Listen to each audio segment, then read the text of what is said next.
Voici les 50 ans de Goldorak. Izan Manga, l'éditeur, nous propose sa version d'origine intégrale. Celle-ci est sortie le 3 octobre 2025 et contient 384 pages. Je rappelle que chez nous, le dessin animé est sorti en 1978 pour notre plus grand bonheur à la télévision. Cette version ici coûte 34 euros et a deux versions, la bleue et la rouge. Ici, c'est la rouge. La rouge, c'est les noms des personnages en français et la bleue, c'est les noms de la version japonaise. Donc, nous avons Grendizer pour Goldorak, Duke Fleet pour Actarus, Professeur Humon pour le professeur Potion, Koji Kabuto pour Alcor, Hikaru Makiba pour Venusia et Maria Grace Fleet pour Phénicia. Je vais vous montrer ici quelques passages et petites différences par rapport au dessin animé, comme la fin d'Hydargos, l'arrivée de Phénicia, la transformation de Minas, Horos qui débarque un peu de nulle part. Du coup, je trouve que le dessin animé est plus complet, on va dire. Mais malgré tout, ce manga reste un manga et il est très bien comme il est. Bah, pour ceux qui n'ont jamais vu Goldorak, eh ben, je vous le conseille grandement. Donc, nous sommes partis.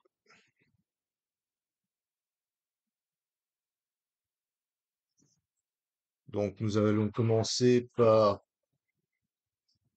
un petit texte sur l'auteur Gonagai.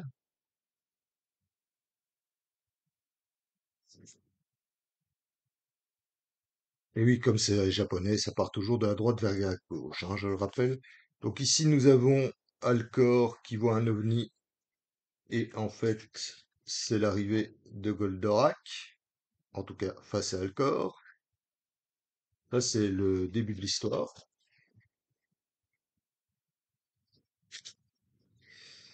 Alors, ce que je vais montrer, donc, les voici. Donc, ah oui, tout est en noir et blanc. Je rappelle que tout est en noir et blanc. On a parfois une page de couleur, mais tout est en noir et blanc. On retrouve Rigel, etc. Alors, nous avons un peu ici l'explication du grand stratège DR qui a détruit la planète Thor, avec Hydargos. Alors, des trucs que j'ai déjà remarqué aussi, donc les personnages, les ennemis ont les noms qu'on connaît dans le dessin animé. Voilà. Nous avons des moments assez forts, comme ici. Moi, je trouve, j'ai toujours trouvé ça fou.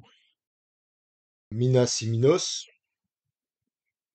Plus tard, il aura, bien sûr, comme dans le dessin animé, son accident et on va voir le nouveau visage de Minas. Moi, je trouvais que cette partie-là faisait plus flipper d'ailleurs que son visage qui changeait. Il faisait moins surprenant, je trouvais, avec son nouveau visage. Et ça, c'était vrai, cette partie-là, moi, je la trouvais trop bizarre et en même temps un peu flippante et en même temps, j'adorais. Je disais, waouh, il y a quelqu'un à l'intérieur de, de son visage. C'était, euh, c'était sympathique.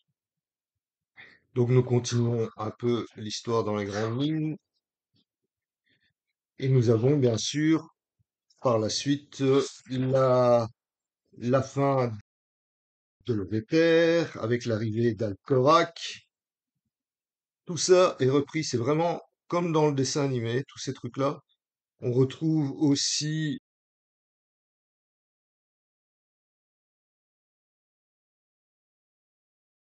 des termes qu'on utilise dans le dessin animé et qu'on ne retrouve pas ici. Donc nous avons par exemple en termes,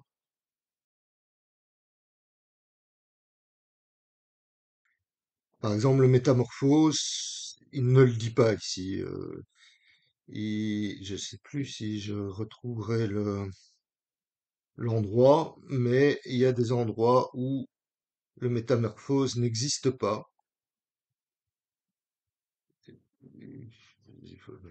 Voilà. Alors les Golgoth, on retrouve vraiment les Golgoth qu'on retrouve. Ça, j'ai déjà remarqué aussi. C'était pas mal du tout.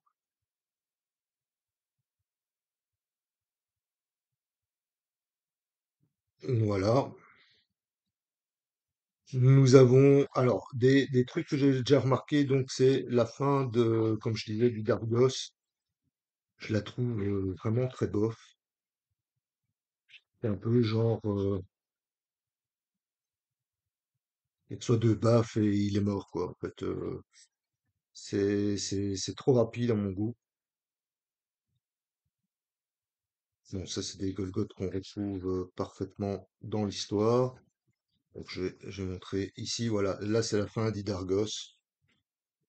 Bon, je spoil un peu, mais voilà, c'est genre Goldorak, il est là. Salut, tac, tac, paf, je suis mort, quoi. Bon, c'est un peu trop rapide à mon goût. Ça, c'est la fin de, de Loveter. Et par exemple, ici, c'est la fin de Loveter. Et le prochain chapitre, c'est directement avec l'Alcorac. Vénitia qui est là, etc. Il y a toute l'explication de comment ils s'entraînent, comment ils ont conçu ce genre de choses. C'est pas du tout dans la BD. C'est voilà, c'est pas du tout dans la BD. Et donc, par exemple, ici, on sait que c'est la fin d'Idargos, et tout à coup, hop, nous avons notre ami, ici, qui débarque, Oros, un peu de nulle part, tandis que dans le dessin animé, il se présente, voilà, il joue un peu, bah, il se présente pas, il vient s'incruster, etc. Et donc, voilà, pour ceux qui ont vécu plutôt le dessin animé, enfin, pour moi, ça me frappe. Parce que au début, j'ai jamais vraiment connu les mangas, hein, comme tous ceux des années 80, c'est venu par la suite. Donc, voilà, il y a des trucs que j'apprécie énormément, le graphisme, voilà, c'est très bien, c'est un bon manga, je le dis, c'est un très bon manga. Il ne, il se lit comme ça, il fait très plaisir enfin, à lire, et voilà.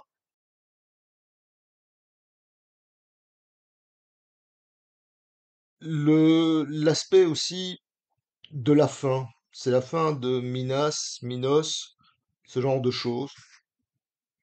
Mais dans le dessin animé, on a la fin du grand stratégaire. Ici, je spoil, désolé pour ceux, bouchez-vous les oreilles. Voilà, donc ici, c'est vraiment le vaisseau qu'on trouve là de Minas et Minos qui vont périr. Et à côté, ben, le grand stratégaire, la fin du grand stratégaire, on ne la trouve pas vraiment. Il y a quand même l'aspect, je sais plus à quel moment, mais on retrouve l'appareil qui sert pour le sous-marin. Donc quand il va sous l'eau et il peut pas aller trop profond. Donc on retrouve tous les appareils, hein, Alcorac, Venusiac, tout ça on les retrouve. C'est qui fait très plaisir d'ailleurs. Mais voilà, donc il y a des petits trucs. Je ne suis pas déçu, je le dis, je ne suis pas du tout déçu. Donc parfois un peu, moi j'ai parfois dur à m'adapter. Autant je peux lire un manga, un nouveau manga et voilà, et le passer en dessin animé et me rendre compte. Tandis que parfois, comme j'ai vécu avec le dessin animé, ben parfois lire le manga, ben j'ai l'impression qu'il y a des trucs qui sont pas assez développés. Mais comme je dis, ça reste un très très bon manga. Je le conseille à tous. Ça fait bien les 50 ans de Goldorak et ça fait grand grand grand plaisir. En tout cas, j'espère que cette vidéo vous aura plu. On se retrouve très bientôt pour la suite des vidéos. C'était Multivers 80 de la chaîne Back to Deities et je vous retrouve à bientôt pour une prochaine vidéo. Portez-vous bien.